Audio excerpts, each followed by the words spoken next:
Okay, hello there, listeners. Here is Maya speaking from my humble little home in Khalil. Today is January 2031, and this is a second part of an episode. So you're welcome to listen to the first if you want. It will be a line of episode, or maybe just two. I don't know. When I'm telling stories of characters that involve in this war. Um, and thinking like how is it like to be them in a way, or just I don't know, giving the reflection of their story as I see it by following the news for quite a while and getting lots of information about these characters without actually knowing them.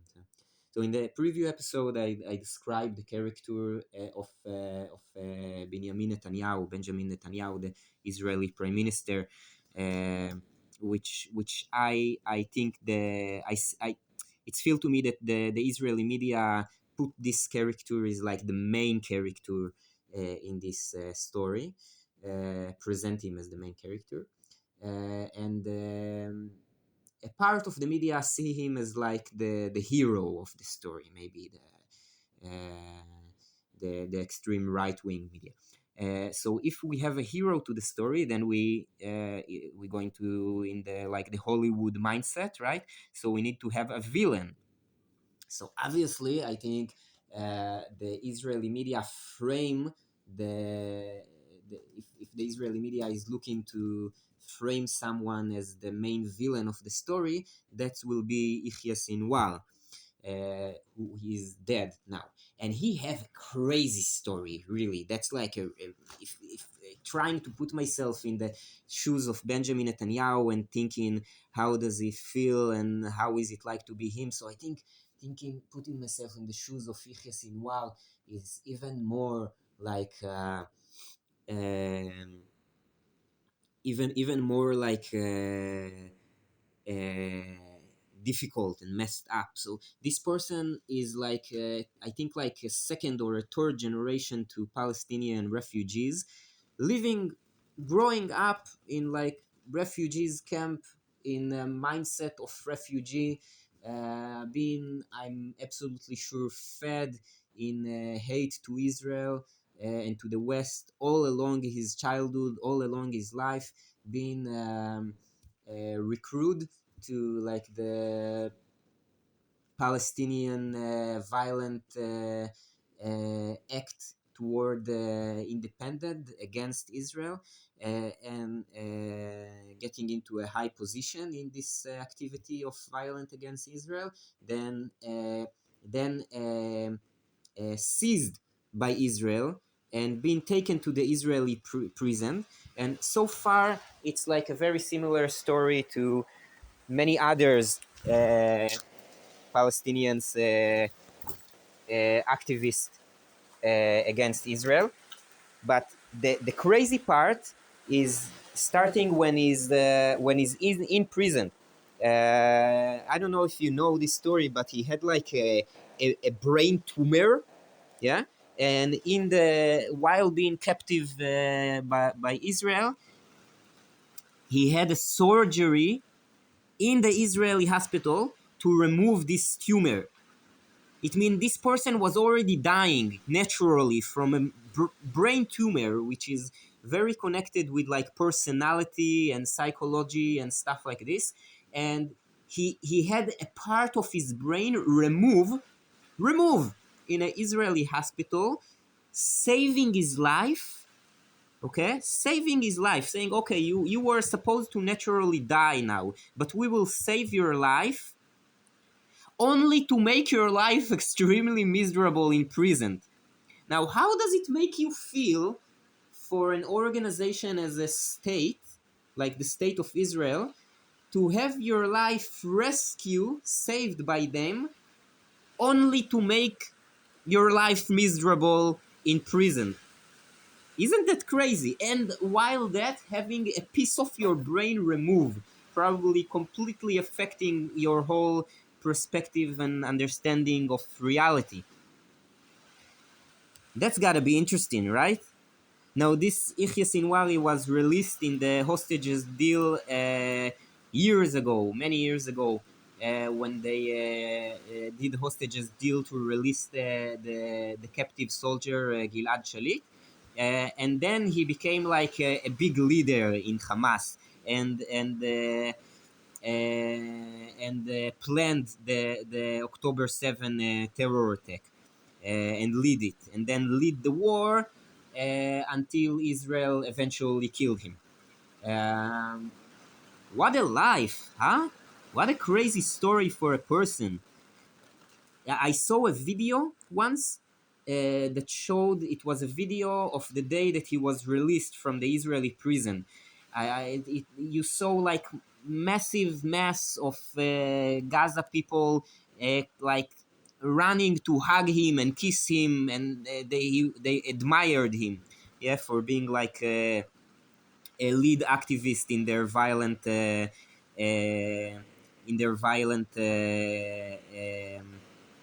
resistance to the independence of Palestine.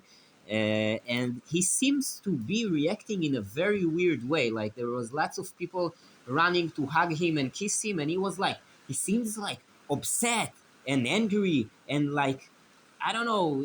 It seems very messed up. I think this person is I guess he was psychopath in the first place, like growing up in the way that he did, and then he got like a piece of his brain removed.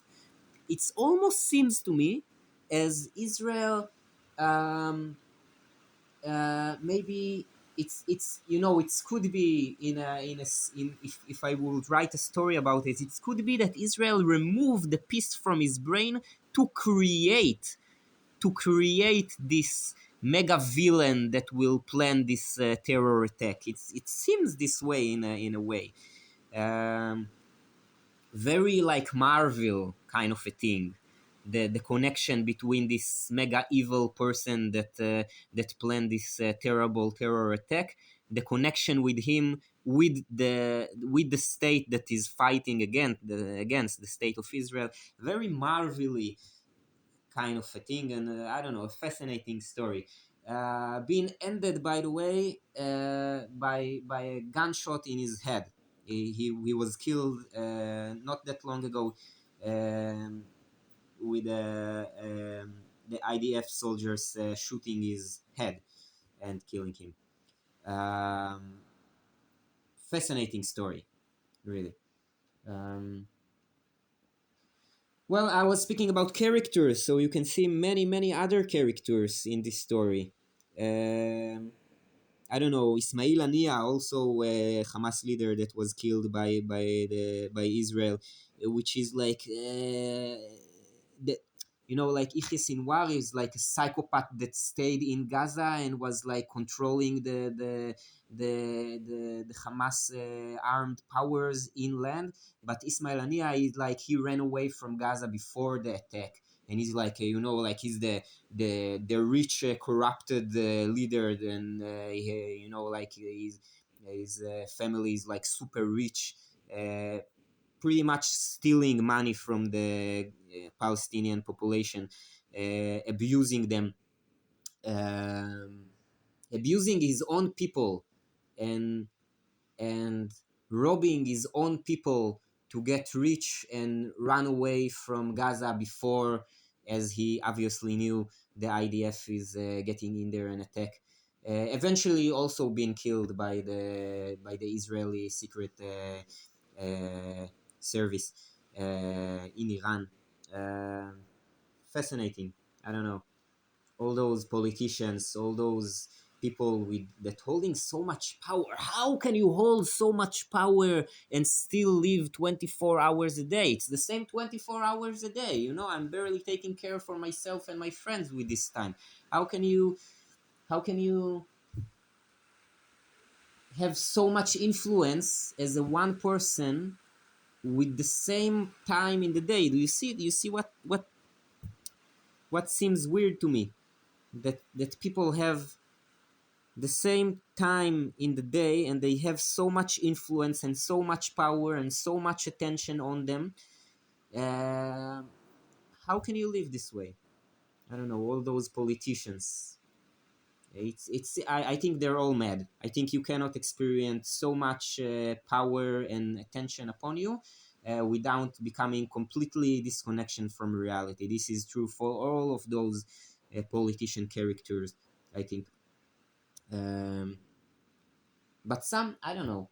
Thinking about Gadi Eisenkot, another interesting character, an Israeli politician, he was more involved in the decision making in the beginning of the war, and then left the government saying like, well, they don't do anything right, so I don't want to support them anymore.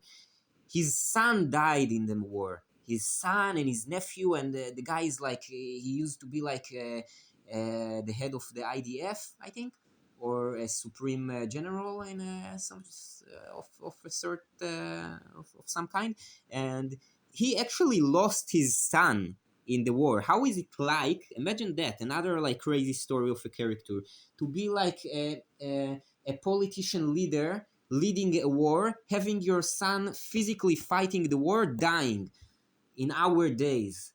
It's like he actually sent his son to death, and now he's looking at the war. And many people can look at the war and saying like, well, is this war is doing any good for us or isn't it? But this guy actually lost his son, so if this war doesn't do any good, and he actually lead this war, and his son died in this war, and this war didn't did any good, so that's a very tragic story of Gadi Eisenkot. So many stories, thinking about the hostages. What crazy stories. You're just living like kind of a normal life, and then you've been, like vroom, drawn into living hell. That I don't know. I guess none of us can even imagine. Don't seeing the light of day for months, and like crazy. Not knowing if you're gonna die today or tomorrow or next second, next week. um, crazy stories of hostages. Today I saw that this is happy news. The hostages deal is so far is seems to be continuing. Um, hopefully. And now I looked at the news, and the last thing that I saw is that there are three names of hostages that are supposed to be released today, tomorrow, next day, something. And this is Ofer Calderon, that I know nothing about, because there are so many hostages, you see, so there are some that you know nothing about yet, because so many. And Kit Samuel, that I heard some about, I know this name, and Yarden Bivas. Yarden Bivas is a man that got kidnapped into Gaza after his wife and his little kid and his baby all got kidnapped into Gaza. Okay, they got kidnapped separately. The mother and the kids, and the father got kidnapped separately. And I remember quite long time ago there was a story in the news that the Hamas. I think there was even a video of it. It's like crazily messed up that the Hamas publish like a video when they tell this guy Yarden Bivs, your wife and kids died, and this guy is being captive in hell, and having his captors telling him, we killed your wife and kids, and he doesn't even know if he's gonna die or be released. Or wow, that's crazy. That's such a terrible story. How can a man live through that? How can a man live through that terror, being attacked and kidnapped and having your wife and kids murdered? Tell you, but he don't even know if he should believe his his captors or not when they tell him. Maybe they're just messing with him, telling that his wife and kids die and been killed. And actually, no one knows if that's true. No one knows. Those people, Shiri Bibs and Ariel and Kfir, the kids, Bibs, they no one know if they're alive. And what a messed up story that is of this little baby. He was 9 months old, being captive into hell. Yeah, what a crazy messed up story. He can't even speak. He's not even completely aware of his own existence in a way, and he's been captive into hell in a war that controlled by these big politicians living in their rich big houses. And what a crazy stories, really. So many stories, so many people. I wish as many of those stories will be told, hopefully by the people themselves. I think it's very important to know those stories, because we are all connected. We are all connected ecologically, physically, energetically, biologically, historically, culturally. We are all connected. Let's say, especially energetically. And when a person in this world experience something, so it's affecting everyone, I believe. So when someone experience such a strong experience as being kidnapped or being involved in a war in that or this way, I think it's good to know those stories and to try to understand what's understand or learn what do those people experience. And yeah, yeah, hopefully to make sure that those terrible stuff will stop happening, uh, to learn from those horror stories, and to take it up to how can we prevent it from happening again, how can we make our life better together here upon this earth, how can we make better stories, happy stories, hopefully. I think this is what I wanted to say. Thank you, listeners, for listening. Bless us all. Bless the rain. Thank you for the rain. Finally. Um, Hopefully bringing change for the best with it, to waterize the ground, to bring new life, more life, less death, more joy, less suffering. This will be my bless for this new month, starting also a new moon with it. So congratulations for this new moon cycle that start. Let's hope it will bring life and light and happiness to us all. Thank you, listeners, for listening. Bless us all.